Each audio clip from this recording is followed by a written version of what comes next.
రేణుకా సౌందర్యలకి గొడవ జరుగుతుంది. శివ సురభి చేయి పట్టుకొని ప్రేమగా మాట్లాడతాడు. శిఖా ఫ్యామిలీ శివని డివోర్స్ పేపర్ పైన సైన్ చేయమని అడుగుతారు. వీలైనంత త్వరగా సురభికి మళ్లీ పెళ్లి చేయాలని శ్రవణ్ రేణుక డిసైడ్ అయ్యారు. కాని ఈ విషయం సురభికి తెలియదు. శివ తానంతట తాను డివోర్స్ ఒప్పుకుంటే ఓకే, లేదంటే లీగల్ గా ప్రొసీడ్ అవ్వచ్చు. దానికి పెద్దగా కష్టపడాల్సిన అవసరం లేదు. శివ అప్రయోజకుడనే ముద్ర ఇప్పటికే సిటీ మొత్తం తెలుసు. అదొక్కటి చాలు శివకి సురభికి డివోర్స్ ఇప్పించటానికి అని అనుకున్న రేణుకాదేవి అప్పుడే తను చందు ఇచ్చే విల్లాలో ఉండబోతున్నట్లు, స్పోర్ట్స్ కార్లో తిరగబోతున్నట్లు ఫీల్ అవ్వటంతో ఆమె ఫేస్ చిరునవ్వుతో వెలిగిపోయింది. అనుదీప్ మెల్లగా దగ్గుతూ శివ వైపు కోపంగా చూశాడు. ఈ డివోర్స్ అగ్రిమెంట్ ప్రకారం మీరు శిఖా ఫ్యామిలీ నుంచి వెళ్లిపోతున్నప్పుడు ఏమైనా తీసుకెళ్లటానికి కార్ లేదా ఇంటిలో ఎలాంటి షేర్ లేదు. మా నాన్నగారు నిన్ను చూసుకుంటానని మాటిచ్చారు. కాబట్టి ఆయన మాట ప్రకారం నేను, నా చిన్న తమ్ముడు, మా చెల్లెలు తలా 30,000 ఇస్తాం. అసలే బయట లేడీస్తో సంబంధం పెట్టుకున్న నువ్వు అలా ఒట్టి చేతులతో ఉంటే మా ఫ్యామిలీ పరువు పోతుంది. అన్నిటికంటే ముఖ్యంగా తిండి కావాలి. అదే లేకుంటే కొద్ది రోజుల్లో చచ్చిపోతావు. అప్పుడు నీ చావుకు మా శిఖా ఫ్యామిలీయే కారణమని బయట వ్యక్తులు రూమర్స్ క్రియేట్ చేస్తారు. అలా జరగకుండా ఉండాలని మేము డబ్బులిస్తున్నాము అని శివతో అన్నాడు. శివ, నీకోకే అయితే ఇప్పుడే సంతకం చేయి. సాక్షి సంతకం పెట్టడానికి లాయర్ కూడా ఇక్కడే ఉన్నాడు. వెంటనే మేమిచ్చిన డబ్బులు తీసుకుని పండగ చేసుకో, లేదా కోర్టులో తేల్చుకోవడానికి సిద్ధంగా ఉండు. ఎలాగో నీకు లాయర్ని పెట్టుకునే స్తోమత లేదు. అక్కడికి వెళ్ళినా విడాకులు ఖాయం. కాబట్టి బాగా ఆలోచించుకో అని అన్నది వసుంధర. శివ ఒక్కసారిగా శిఖా ఫ్యామిలీలోని ప్రతి ఒక్కరి వైపు చూశాడు. తర్వాత సురభి దగ్గరకు వెళ్లి ఆమె ముందు నిల్చొని ఆమె కళ్ళల్లోకి కళ్ళు పెట్టి చూస్తూ, సురభి, డివోర్స్ తీసుకోవటం నీకిష్టమా అని సున్నితంగా అడిగాడు. అప్పటి వరకు సురభి ఫేస్ చాలా చిరాకుగా ఉంది. శివ మాటలు వినగానే ఆమె ఫేస్ కాస్త కూల్గా మారింది. నాకు శివ నుంచి డివోర్స్ తీసుకోవాలని లేదు. నా విషయంలో ఎవరూ డెసిషన్ తీసుకోవద్దు. నా లైఫ్ నా ఇష్టం అని సీరియస్గా అన్నది సురభి. ఆ మాటలతో శివ మెల్లగా నవ్వాడు. శిఖా ఫ్యామిలీ వైపు చూసి, సురభిని తనకి నచ్చని పని చేయమని ఎవ్వరూ ఫోర్స్ చేయొద్దు. అలా కాదు అని తనని ఫోర్స్ చేయడానికి ఎవరైనా డేర్ చేస్తే వాళ్ళని చంపేస్తాను అని సీరియస్గా అందరికీ కలిపి వార్నింగ్ ఇచ్చాడు. శివ అలా చెప్పటంతో అనుదీప్, అతని సిబ్లింగ్స్ అందరూ షాక్ అయ్యారు. అలానే శివ చూపుల్లోని తీవ్రతకి వాళ్ళు కాసేపు సైలెంట్గా ఉన్నారు. తర్వాత అందరూ పెద్దగా నవ్వారు. ఇదే మాట చందు చెప్పుంటే వాళ్ళు సీరియస్గా తీసుకునేవాళ్లేమో. కాని అక్కడ ఉంది శివ. వాళ్ళకి శివ అంటే అసలు లెక్కలేదు. ఏంటి, మమ్మల్ని భయపెట్టాలని చూస్తున్నావా? నీకు మార్షల్ ఆర్ట్స్లో ఎంట్రీ ఉందని తెలుసు, కానీ నువ్వు గుడ్ ఫైటర్ ఏం కాదు. నువ్వో స్టూపిడ్వి అని నవ్వుతూ అన్నది వసుంధర. నేను ఇక్కడే ఉన్నాను. నేను సురభిని ఫోర్స్ చేస్తాను. నన్ను కొట్టే ధైర్యం ఉందా నీకు? ఇతరులను బాధ పెట్టడం లేదా అవమానించడం తప్ప ఏం తెలీదు అని శివతో వ్యంగ్యంగా అన్నాడు యశ్వంత్. సురభి, నువ్వెందుకు డివోర్స్ యాక్సెప్ట్ చేయడం లేదు? నువ్వింకా కన్ఫ్యూజ్ గానే ఉన్నావా? ఇంకా శివతోనే ఉండాలనుకుంటున్నావా? అవతల చందు నిన్నిష్టపడి నీకోసం మ్యారేజ్ గిఫ్ట్తో రెడీగా ఉన్నాడు. నువ్వేమో ఇలా చేస్తున్నావు అని సురభిని ఒప్పించడానికి నానా ప్రయత్నాలు చేస్తుంది రేణుకాదేవి. శివని ఇంట్లో నుంచి వెళ్ళగొట్టి సురభి పెళ్లి చందుతో జరిగితే అప్పుడు మేము హై క్లాస్ ఫ్యామిలీస్లో ఒకళ్ళుగా ఉంటాము. ఇప్పుడు ఆ కలలన్నీ కుప్ప కూలిపోయేలా ఉన్నాయి అని రేణుకాదేవి గింజుకుంటోంది. శివ సిగ్నేచర్ చేయకపోయినా పర్లేదు, మనం లీగల్గా వెళ్దాం. నేను అతనికి 90,000 ఇవ్వడానికి సిద్ధంగా ఉన్నాను. కాని అవి తీసుకునే అర్హత అతనికి లేదు అని అన్నాడు అనుదీప్. నేనిప్పుడే చందుకి కాల్ చేసి తన బాడీగార్డ్స్ ని పంపమని అడుగుతాను. మనల్నే చంపేస్తానంటున్నాడు కదా శివ వాళ్ళని ఎదుర్కొంటాడేమో చూద్దాం అని వెటకారంగా అన్నాడు యశ్వంత్. ఇంతలో ఓ సూట్ వేసుకున్న బాడీగార్డ్ అక్కడికి వచ్చాడు. అతనిని చూడగానే, లాల్ ఫ్యామిలీ బాడీగార్డ్ వచ్చాడంటే వెనకే చందు వస్తున్నాడు కాబోలు. అతనింత త్వరగా వస్తాడని అస్సలు అనుకోలేదు. మనమంతా బయటకు వెళ్లి అతనికి వెల్కమ్ చెప్దాం. ఇప్పటికే అతను ఎంగేజ్మెంట్ గిఫ్ట్స్ పంపి ఉంటాడు. శివ, నువ్విక్కడ ఏం సీన్ క్రియేట్ చేయకు, లేదంటే అనవసరంగా చందు బాడీగార్డ్స్ చేతుల్లో తన్నులు తింటావు. వెంటనే ఇక్కడి నుంచి వెళ్ళిపో అనన్నది వసుంధర. శివ, చందు ఫ్యామిలీ అంతా వస్తుంది. నువ్వా అమ్మాయిని పిలిపించి నాకు క్షమాపణ చెప్పించు. ఇంటి ముందు మోకాలపై నిల్చోబెట్టు, లేదంటే ఇప్పటికే నువ్వు చందుని ఇబ్బంది పెడుతున్నావు. నేను నీ విషయం చెప్తే ఈసారి అతను నిన్ను ఇబ్బంది పెడతాడు. నిన్ను చంపినా ఆశ్చర్యపోనవసరం లేదు అనన్నది రేణుకాదేవి. అంతా లాల్ ఫ్యామిలీకి వెల్కమ్ చెప్పడానికి బయటకు వెళ్లారు. శివ, నువ్వు వెనక తలుపు నుంచి వెళ్ళిపో. ఆ చందు నీ విషయంలో బ్యాడ్ ఇంటెన్షన్తో ఉన్నాడు. అతని మనుషులతో నిన్నిబ్బంది పెడతాడు, ప్లీజ్ అని టెన్షన్గా అన్నది సురభి. మరేం పర్లేదు సురభి, చందు ఎలాంటి ట్రిక్స్ ప్లే చేస్తాడో నాకు తెలుసుకోవాలనుంది అని కూల్గా అన్నాడు శివ. అతను సురభితో కలిసి తలుపు వైపు వెళ్లాడు. ఇప్పటికే శివ సురేందర్తో చందుని ఫాలో చేయడానికి మనుషుల్ని పెట్టాడు. వాళ్ళు ఈ పాటికే చందుని పికప్ చేసుకుని ఉంటారు కాబట్టి పెద్ద ప్రాబ్లం ఏం లేదని కూల్గా ఉన్నాడు శివ. అప్పటికే అందరూ చందు కోసం ఇంటి ఎంట్రన్స్ గేట్ వద్ద వెయిట్ చేస్తున్నారు. శివ, నువ్వు వెంటనే ఆ అమ్మాయికి ఫోన్ చేసి ఇక్కడికొచ్చి మా వదినకి క్షమాపణ చెప్పమని చెప్పు, లేదంటే ఆమె ఎవరు ఏంటో నేను వెళ్ళి కనుక్కుంటే ఇంకా బాధపడుతుంది. నువ్వా రోజు యాంటిక్ హౌస్ నుంచి వచ్చినప్పుడు నువ్వు వెళ్ళింది ఆ అమ్మాయి దగ్గరికే కదా. ఆ రోజు నువ్వు ఆ అమ్మాయి దగ్గరికి వెళ్ళొచ్చిన తర్వాత నీ దగ్గర రోజ్ పర్ఫ్యూమ్ స్మెల్ వచ్చిందని నేను విన్నాను. ఆ అమ్మాయిని కనిపెట్టడం మాకు పెద్ద కష్టమేం కాదు. నీతో పాటు ఆ అమ్మాయిని బయటకు లాగుతాం. మీ అక్రమ సంబంధం కోర్టులో బయట పెడితే డివోర్స్ ఇంకా త్వరగా వస్తాయి అని కూల్గా అన్నది వసుంధర. వీళ్ళు బయటకు వచ్చి చాలాసేపు అవుతున్నా చంద్రయాన్ జాడ లేదు. అందరూ అయోమయంగా చుట్టూ చూశారు, కాని దగ్గర్లో ఎవరూ వస్తున్నట్లు అనిపించలేదు. అదేంటి, శివ అంతు చూడ్డానికి మనుషుల్ని తీసుకొస్తానని చందు చెప్పలేదా అని వసుంధరతో అన్నాడు యశ్వంత్. నేనిక్కడుండగా చంద్రయాన్కి ఇక్కడికి రావడానికి అంత ధైర్యముందా అని ఓ లేడీ వాయిస్ వినిపించింది. అందరూ అటుగా చూశారు. Varma Sharma car door open చేసి చెరో పక్కన నిల్చున్నారు. సౌందర్య పింక్ కలర్ స్పోర్ట్స్ కార్ నుంచి స్టైల్గా దిగింది. ఆమె తన కాలర్ని సెట్ చేసుకుంటూ షికా ఫ్యామిలీ పర్సన్స్ వైపు కూల్గా చూసింది. నీకు మా చందు గురించి మాట్లాడేంత ధైర్యం ఉందా? సిగ్గులేదా ఇంకా ఇక్కడుండడానికి అని సౌందర్య వెనకున్న కార్ చూసి, నువ్వు చాలా గొప్పదానిలాగా కలరింగ్ ఇస్తున్నావు.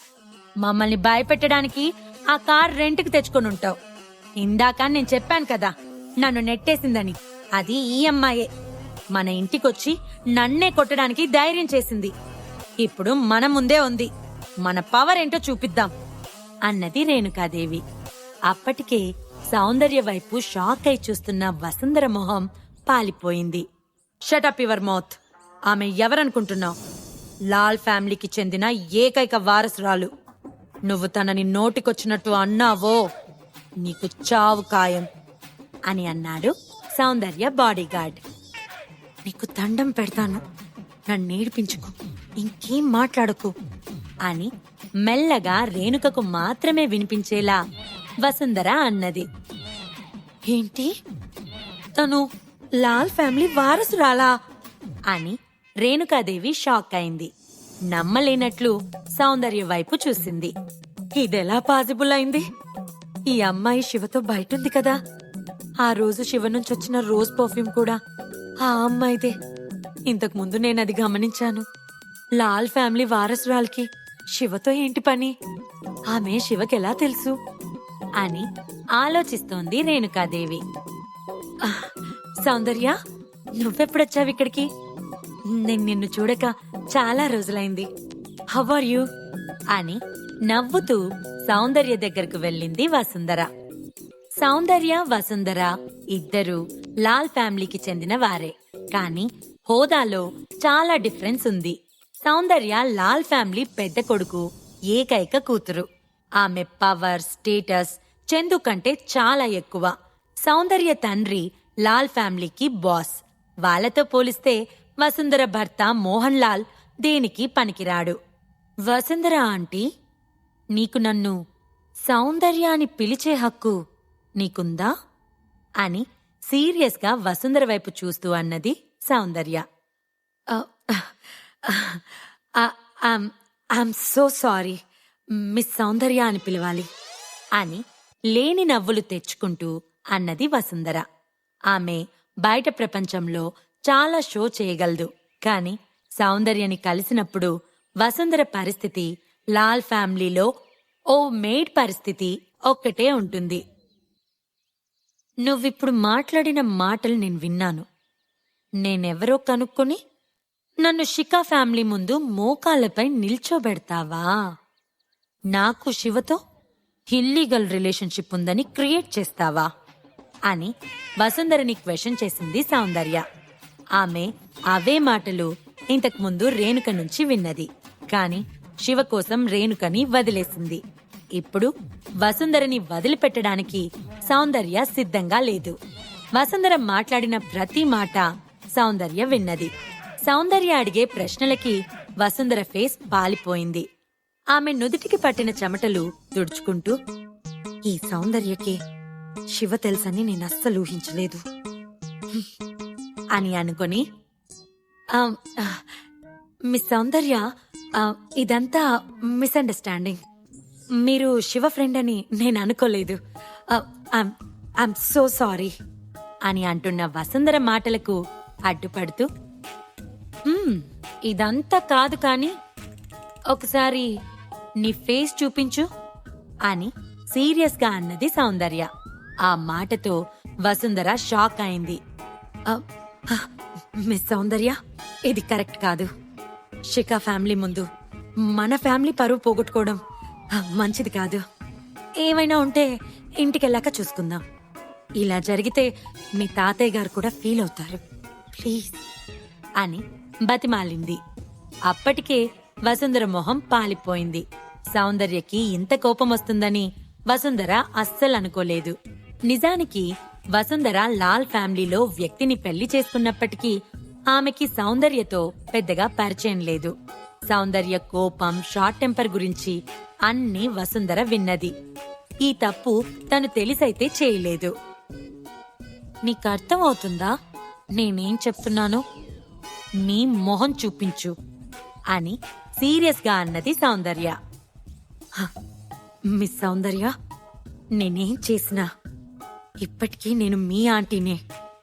నేను ఇంటికొచ్చాక మీరు నన్నేమైనా అనండి, ఇక్కడొద్దు, ప్లీజ్ ప్లీజ్ అని వేడుకుంటుంది సౌందర్య.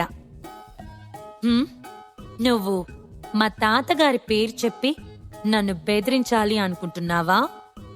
మా ఇంట్లో నీకెలాంటి స్థానం ఉందో అందరికీ తెలుసు. నువ్వు పెళ్లి చేసుకొనొచ్చి చాలా సంవత్సరాలైంది, కాని ఇప్పటికీ నీ భర్తకి డబ్బు సంపాదించటం ఎలానో తెలియదు.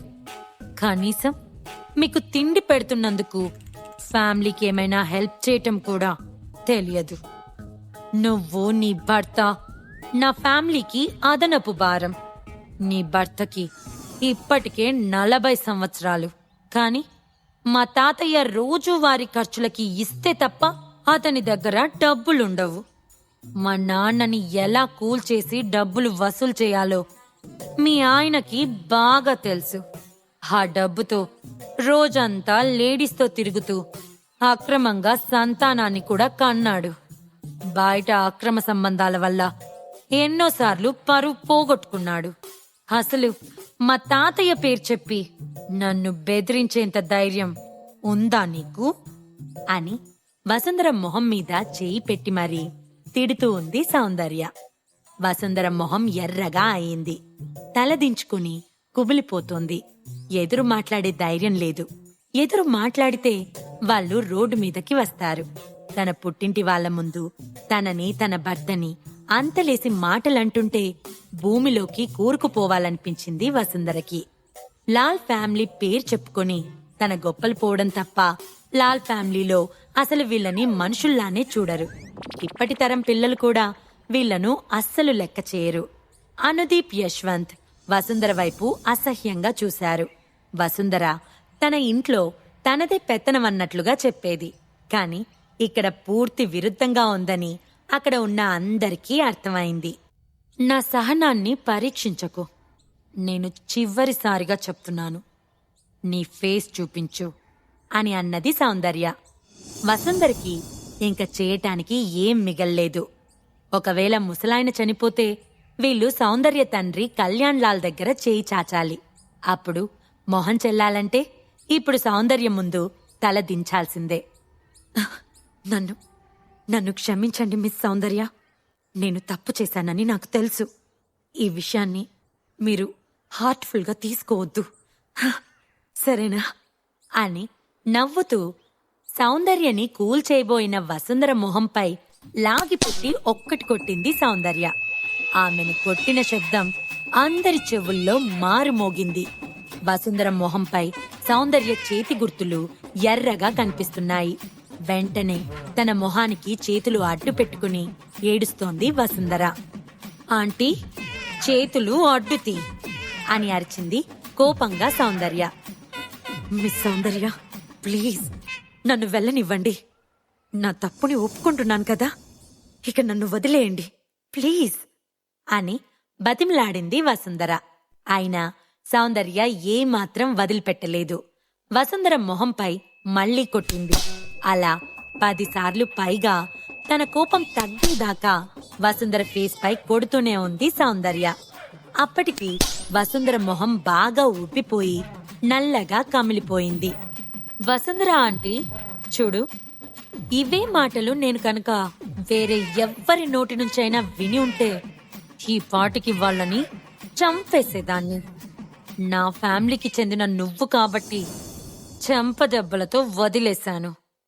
ఇకనైనా జాగ్రత్తగా మాట్లాడటం నేర్చుకో అని వసుంధరకి గట్టి వార్నింగ్ ఇచ్చింది సౌందర్య. నిజానికి ఆ కోపం శివపైన ఉన్నది. శివ తన ముందే సురభిపై ఉన్న ప్రేమని వ్యక్తపరుస్తుంటే సౌందర్య తట్టుకోలేకపోయింది. ఆ కోపం రేణుక మాటలతో ఎక్కువైంది. అదంతా కలిపి వసుంధర బలైంది. శివని శిఖా ఫ్యామిలీ నుంచి పంపించేస్తే వెంటనే తన కంపెనీలో ఓ కంపెనీకి సీఈఓగా చేద్దామనుకుంది సౌందర్య. ఇక్కడికి రాగానే శివ అత్తగారు తిట్టింది. ఆ తర్వాత వసుంధర పుకార్లు సృష్టించింది. ఇక ఆమె ఈగో హట్టవ్వకుండా ఉంటుందా? అందుకే వసుంధరకి ఈ గతి పట్టింది. సురభి శివలలో ప్రేమ చిగురించిందా? వాళ్ళిద్దరూ ఎప్పుడొకటవుతారు? ఇప్పటికైనా సౌందర్య కోపం చల్లారిందా? ఇంతకీ శిఖా ఫ్యామిలీ దగ్గరకొస్తున్న చందుని మధ్యలోనే అడ్డుకున్న సురేందర్ వాళ్ళు అతన్ని ఏం చేశారు?